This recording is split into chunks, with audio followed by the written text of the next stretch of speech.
Taxi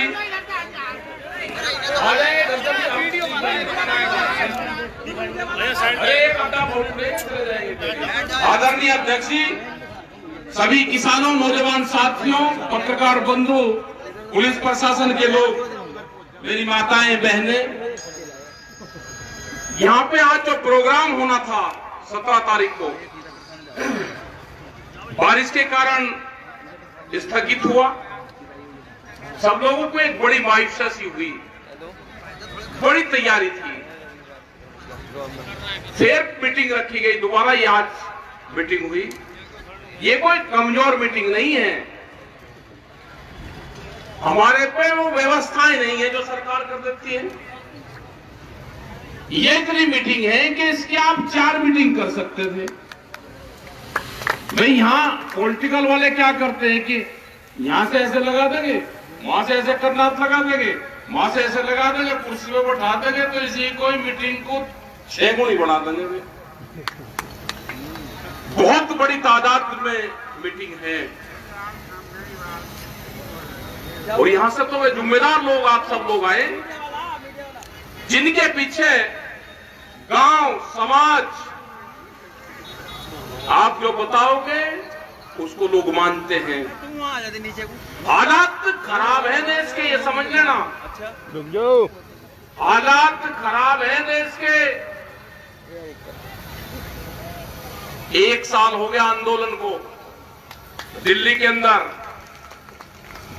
allegation लगाने से अलग कोई काम वहां की सरकारें नहीं कर रही। एलिगेशन पे एलिगेशन लगाते हैं। अगर सरदार वहां पे आए तो उनको खालिस्तानी बताया गया, अगर मुसलमान वहां पे आए तो पाकिस्तानी बताया गया। अगर कोई भी देश में आंदोलन करता है, अगर यहां के लोग आए तो कह लेंगे ये जाटू का आंदोलन है।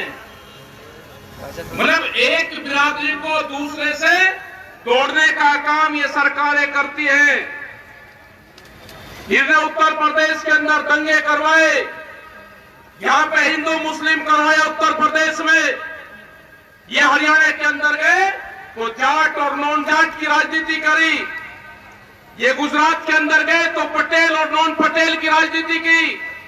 ये महाराष्ट्र के अंदर गए तो मराठा और नॉन मराठों में झगड़ा करवाया। ये तोड़ फोड़ में विश्वास रखते हैं ये सरकारें। ये बिहार के अंदर गए तो लालू प्रसाद का परिवार तोड़ा इन्होंने। ये उत्तर प्रदेश में आए तो मुलायम सिंह के परिवार को तोड़ा गया। ये हरियाणा के अंदर गए तो चौटाला परिवार को तोड़ा, उनके टुकड़े टुकड़े करे। ये आरएसएस के लोग अगर किसी परिवार में बटेंगे, अगर 4 भाई होंगे तो उसमें तोड़ फोड़ करेंगे।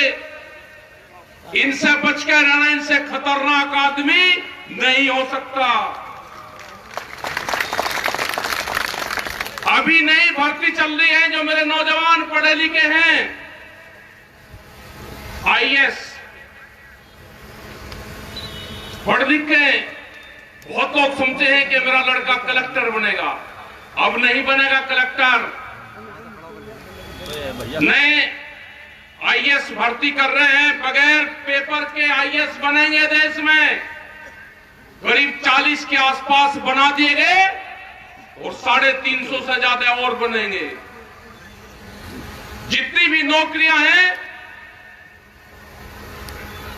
अगर उन्होंने आरएसएस के ट्रेनिंग कर रखी है तो वो आदमी वहां पर नौकरी पे जाएगा। इन मंत्रियों की इनकी कोई हैसियत नहीं है। उनके घर पे जितने भी दिल्ली, उत्तर प्रदेश में जहां जहां इनकी सरकारें हैं, एक मंत्री के घर पे नागपुर से आदमी तय होता है कि वो तुम्हारे घर में रहेगा। उसके खाने पीने का इंतजाम करोगे, तुम्हारे ऑफिस में एक अलग से आदमी रहेगा। किसी मंत्री की हिम्मत ये नहीं है कि वो कोई सिफारिश और कोई फोन भी कर दे। जिन्होंने अपने ही पार्टी के लोगों को घरों में बंद कर दिया हो, कहां है लाल कृष्ण आडवाणी, कहां है मुरली मनोहर जोशी? उनसे बयान दिलवाओ। जिसने पूरे मीडिया के ऊपर हुकूमत ने कब्जा कर लिया हो, कैमरा और कलम पे बंदूक का पहरा हो, उस देश में कुछ नहीं हो सकता। पूरी संस्थाओं पे कब्जा हो चुका है देश के। नशे अभी 1-1.5 महीना पहले, 2 महीना पहले एक रिपोर्ट आई, अधिकारियों से संपर्क हुआ उनका, उन्होंने कहा कि 5 ग्राम हेरोइन जो ड्रग्स हैं उसको रखने पे कोई कानून नहीं बनेगा। कहां ले जाना चाहते हैं देश के नौजवान को? एक अपने ही आदमी से एक PIL सुप्रीम कोर्ट में डलवाई गई। ये 5 ग्राम जो ड्रग्स हैं उसको रखने की परमिशन दे दी जाए। कहां जाएगा देश का नौजवान? 21,000 करोड़ रुपए की ड्रग्स देश में आई, वो किस बंदरगाह पे आई? वो बंदरगाह अडानी का था। 21,000 करोड़ रुपए की एक खेप वो आदमी ला सकता है जिसके पास में कई लाख करोड़ रुपए की प्रॉपर्टी होगी, और वो देश में गिने चुने 4 से 5 आदमी हैं। क्या ड्रग्स के नशीले पदार्थों के कारोबार में ये लोग देश में नशा फैलाना चाहते हैं? क्या भारत सरकार नशे के कारोबार को बढ़ाना चाहती है? क्या नशे से देश के नौजवान को बर्बाद करना चाहती है? अगर दिल्ली में आंदोलन चल रहा है तो अलग अलग तरह के एलिगेशन लगाए गए। देश का नौजवान आंदोलनों से ना जुड़े, उसको तोड़ने का काम करा जा रहा है। बहुत से बीजेपी के लोग, उनकी तो सरकार ही नहीं है, उनकी तो सरकार ही नहीं है, लेकिन फिर भी बहुत से लोग ये कहते हैं कि आंदोलन चला हुआ है, आंदोलन खत्म क्यों नहीं होता? बातचीत के माध्यम से खत्म हो जाना चाहिए। मैं उनको बताना चाहता हूं, जो भगत लोग हैं, जो उस विचारधारा के लोग हैं, वो सबसे पहले अपना 10 साल पुराना ट्रैक्टर सड़क पे खड़ा करके आऊं कि मैं भारत सरकार के कानून को मानता हूं। ये 10 साल पुराना जो भारत सरकार एनजीटी के नाम पे कानून लेकर आई है, मैं उसको मानता हूं। ये 10 साल पुराना ट्रैक्टर, मैं पंपिंग सेट, जनरेटर मैं नहीं चलाऊंगा, मैं कोई गाड़ी नहीं चलाऊंगा। एनजीटी के भारत सरकार के कानून को मानता हूं। ये मैंने सड़क पर थाने में खड़ा कर दिया, नहीं करेगा कोई खड़ा। 10 साल पुराना ट्रैक्टर अब आप नहीं चला सकते। कौन से लोग होंगे कि जो हर 10 साल में ट्रैक्टर बदल देंगे, जो पंपिंग सेट बदल देंगे, जो घर में जनरेटर है उसको बदल देंगे? कोई नहीं है। कानून, ये 3 कानून नहीं है। एक अभी कानून आ रहा है सीड बिल 20 कानून। नए पुलिस स्टेशन खुलेंगे अब देश में। अभी तो एक ही पुलिस स्टेशन होता था। अत्याचार महिलाओं पर बढ़े तो महिलाओं का एक अलग खोल दिया गया। एक बिजली का डिपार्टमेंट खुल गया, बिजली पुलिस बनेगी। एक बीज की पुलिस बनेगी, उसके थाने खुलेंगे। जिस आदमी ने खेत में क्या चीज बोई, वो किस कंपनी से उसने बीज खरीदा, अगर वो सबूत नहीं देगा, कोई कंपनी उसके ऊपर मुकदमा करेगी तो जुर्माना और सजा दोनों उसमें है। बिजली अमेंडमेंट बिल 2020, अगर किसी के घर में 2 पशु होंगे तो उसको कॉमर्शियल कनेक्शन लेना पड़ेगा। ये है कानून। मंडी एक्ट, मंडी से बाहर खरीद होगी, ये कानून है। यहां से पूरा हरियाणा में, पंजाब में जो सेलर हैं, वो सस्ते में धान, गेहूं, बाजरा ये चीजें खरीदते हैं, उनको स्टॉक करते हैं, मंडी के बाहर खरीद करते हैं। पूरे बिहार में 15-16 साल पहले मंडियां खत्म हुई तो बिहार के लोग तो बहुत मजबूत होने चाहिए थे। बिहार में धान आज 800 रुपया क्विंटल बिकता है। जो आज भी गेहूं है वो 1400 रुपए का उसका भाव है। बाजरे का 1100 रुपए भाव है। सरसों जब किसान के पास में थी तो 4500 रुपए क्विंटल बिकी। आज उसका तेल का भाव क्या है? ये आंदोलन उन गरीब आदमी के लिए भी है जिनके पास में रोटी का जुगाड़ नहीं। ये आंदोलन उसका है कि रोटी बाजार की वस्तु ना बने, रोटी जरूरत की चीज है। आपके ही KFC, मैकडोनाल्ड ये कंपनियां होंगी, आप अगर इनसे पूछोगे कि शाम को आपका बचा हुआ भोजन कहां जाता है, जब इनकी क्लोजिंग 8 और 9, 10 बजे होती है, तो अगर एक पैकेट खुल गया और उसमें 4 गुलाब जामुन है, 2 गुलाब जामुन की बिलिंग होगी, पर्ची कटेगी और 2 उसमें बचेगी। जब शाम को क्लोजिंग दरवाजा बंद करते हैं तो हमने उनसे पूछा, भाई बचा हुआ सामान आप कहां देते हो?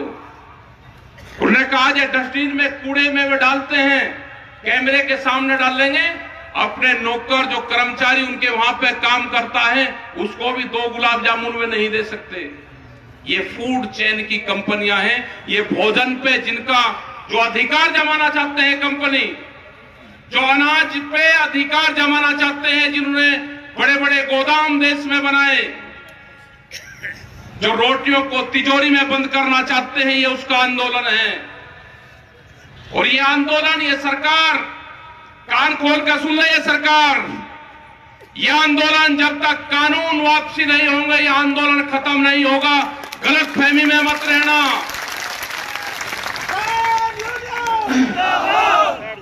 तुम्हारा इलाज बंगाल के अंदर करा, जो दवाई देनी थी वो बंगाल के अंदर तुमको दवाई दी, तुमको इलाहाबाद में, हरियाणा के अंदर दवाई दी। इलेक्शन हो रहा है, बहुत बड़ी भारी वोटों से वहां पे जिस विधायक ने इस्तीफा दिया था संयुक्त मोर्चे के नाम पे, उसकी बड़ी जीत इलाहाबाद में होगी। हरियाणा के अंदर तुम्हें जहां जहां जरूरत होगी, ये किसान संगठन, ये मजदूर देश का तुम्हें दवाई देने का काम करेगा। ये गुंडागर्दी की सरकार जो कहते हैं कि उत्तर प्रदेश से गुंडाराज खत्म करा है, उत्तर प्रदेश में गुंडा राज का स्थापित हुआ है। उत्तर प्रदेश में सरकारी बंदूक का इस्तेमाल आपने किया है। ये आने वाले टाइम पे नहीं होगा। जिस तरह से जिला पंचायत में आपने किया, वो देश और दुनिया की जनता ने देखा। यही ये लोग जो आने वाले विधानसभा होंगे उसमें करना चाहते हैं। तो आप लोग तैयार रहना, दवाई इनको देनी पड़ेगी। बगैर दवाई के इनका कोई इलाज नहीं है। ये बार बार कहते हैं कि रास्ते बंद कर रखे हैं, वहां पे रास्ते बंद भारत सरकार ने किए हैं। और हमने कहा कि जब भी रास्ते खुलेंगे 11 महीने के बाद में, सबसे पहले दिल्ली जाने का अधिकार हमारा है। ये लड़ाई लंबी चलेगी और जब भी आपको दिल्ली की कॉल होगी, इनके बहकावे में, प्रेस के बहकावे मत आना, मीडिया के बहकावे मत आना। ये हर रोज आपको बहकाने का काम करेंगे कि बॉर्डर सब खाली हो गए हैं। बॉर्डर कोई खाली नहीं हुआ। बॉर्डर पे आज भी ऐसे कैसे ही लोग बैठे हुए हैं। जिस दिन आपको बता जाएगा, अपना ट्रैक्टर सामान लेकर वहां पाना। हमने मंडी की तलाश कर ली है। देश के प्रधानमंत्री ने कहा कि मंडी से बाहर आप कहीं पे भी सामान बेच सकते हो, अपनी फसलों को बेच सकते हो। हमको मंडी मिली पार्लियामेंट के आसपास, दिल्ली के पार्लियामेंट के आसपास मंडी है। यहाँ के पुलिस स्टेशन मंडियां हैं, यहाँ का डीएम एसएसपी का ऑफिस मंडी है। अगर गाजीपुर, सिंगू, ढासा, टिगरी, अगर उस बॉर्डर की तरफ आपने आंख उठाने की भी, देखने की जरूरत करी, तो उत्तर प्रदेश, हरियाणा, पूरे पंजाब, पूरे देश भर के थाने, डीएम, डीसी, एसपी के ऑफिस, वहां पे किसान अपना माल लेकर जाएगा। जरूरत नहीं करना, अगर हमारा एक झंडा, एक कार्यकर्ता भी वहां पे है, तो पूरे देश का किसान गाजीपुर, सिंगू, ढासा, टिगरी उन बॉर्डर पर बैठा हुआ है। आज भी बहुत जगह आंदोलन देश में चले हुए हैं। घबराने की जरूरत नहीं। देश की आजादी की लड़ाई 90 वर्ष तक चली थी। ये भी किसान मजदूर मेरे नौजवान जो साथी हैं उसकी आज लड़ाई है, आजादी की लड़ाई है। ये लड़ाई लंबी चलेगी। ये लड़ाई कहां तक चलेगी उसका कोई अंदाजा नहीं। हमने कहा कि 26 नवंबर तक आपके पास में टाइम है। 26 नवंबर तक या तो भारत सरकार किसानों से बातचीत करके समझौता कर ले, नहीं तो 26 नवंबर के बाद हमारा 1 साल पूरा हो जाएगा। 27-28 नवंबर से हम अपने टेंटों की रिपेयरिंग शुरू करेंगे। हमारे टेंट जो फट गए हैं, जो चादर है वे टूट गए हैं, हम उनको बदलने का काम करेंगे। अगले 6 महीने की हम अपनी वहां पे जो बैठने के ठिए हैं हम उनको मजबूत करने का काम करेंगे। ये आंदोलन चलेगा लंबा, क्योंकि जिस तरह की सरकार है किसी पार्टी की सरकार नहीं है। ये सरकार है मोदी सरकार, और मोदी सरकार को चलाती हैं बड़ी बड़ी कंपनियां। उन कंपनियों के खिलाफ मुकाबला है। अमेरिका में जो वहां के किसान हैं, मैं उनको जरूर आपकी बात सुनाना चाहूंगा। उन्होंने क्या कहा वो हिंदी में हमने डब करवाया है, मैं एक बार उनकी जरूर आप बात सुन लेना। जो अमेरिका का किसान है वो पूर्ण रूप से आपके साथ में है, जो वहां पर संगठन हमारा काम कर रहा। एक मिनट उनकी जरूर आप बात सुनो, जो अमेरिका का किसान है।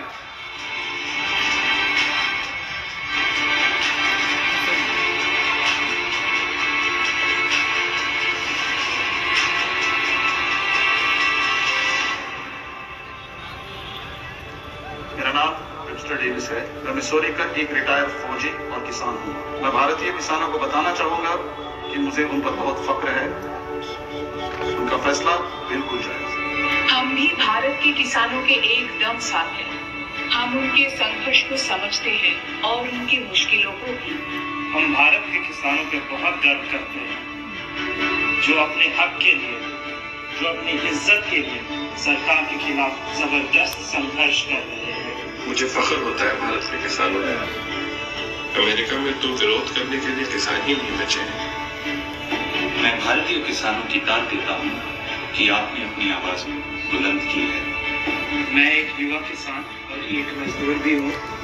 हिंदुस्तान के लोगों को मेरा कहना है कि कायम रहो, आप जीतोगे, एकजुट रहो। मेरा भारत के लोगों को यही संदेश है कि अपना संघर्ष जारी रखो और अपनी खेत खलियान अपने हाथ में रखो।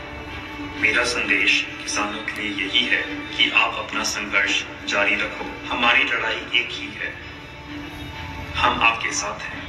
यही एक मौका है। एक बार कंपनियां घुस गए तो वो और मजबूत हो जाएंगे, उनसे छुटकारा पाना मुश्किल होगा। अमेरिका में ऐसा ही हुआ है। कॉरपोरेशंस आपका भला करेंगी, ऐसी बकवास पे यकीन मत करना। ऐसे झूठे सपने वो हमें सालों से दिखाते आ रही हैं। हम दुनिया का पेट भरते हैं। अजीब बात है, मिसौरी में हर 5 में से 1 बच्चा भूखा सोता है। वो उसे क्यों नहीं खिलाते? अमेरिका में किसान मुश्किल से ही गुजारा कर रहे हैं। जिस राह पर सरकार, कंपनियां जा रही हैं, वो हम भुगत चुके हैं।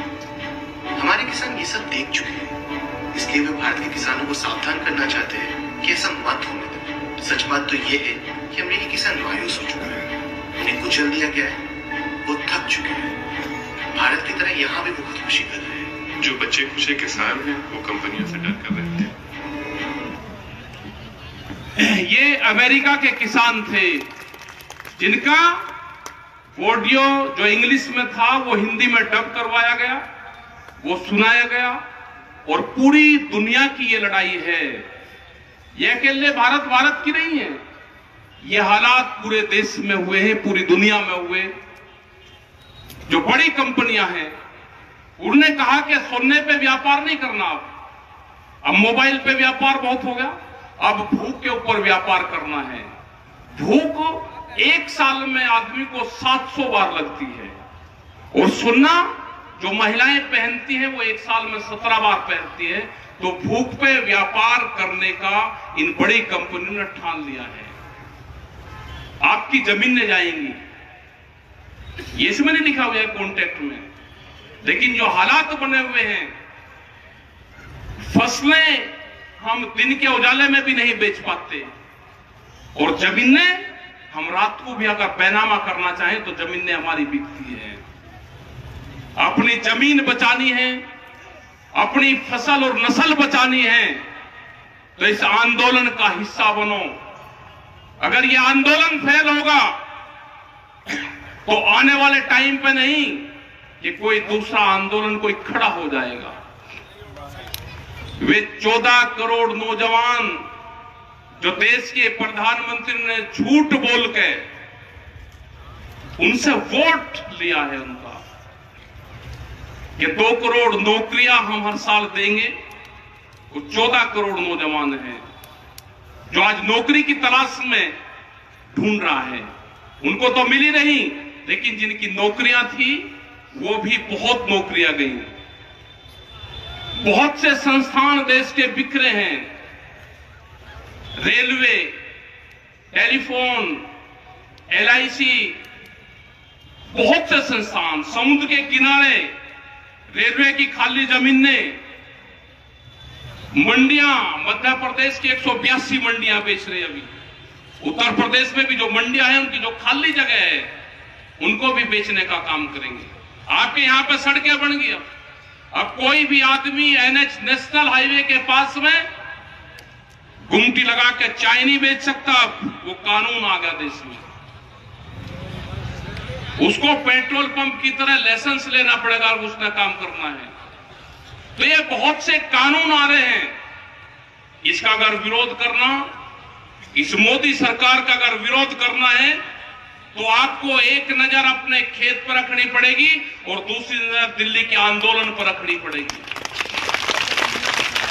वहां लगे हुए हैं, कल भी हंगामा चला के बैरिकेटिंग खोल रहे हैं।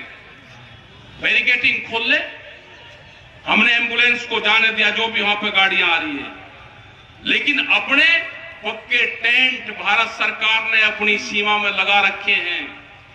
वे अपनी सीमा से टेंट हटाएंगे तो हमारा भी दिल्ली जाने का रास्ता साफ होगा। एक भी गाड़ी, ये प्रेस के लोग हैं, हम एम्बुलेंस दूसरी गाड़ियां निकलवाते हैं, लेकिन अगर एक भी गाड़ी झंडा लगी किसानों की एक कार भी जाती है तो वह दिल्ली में प्रवेश नहीं कर पाती। ये कैसे बॉर्डर खुले हैं?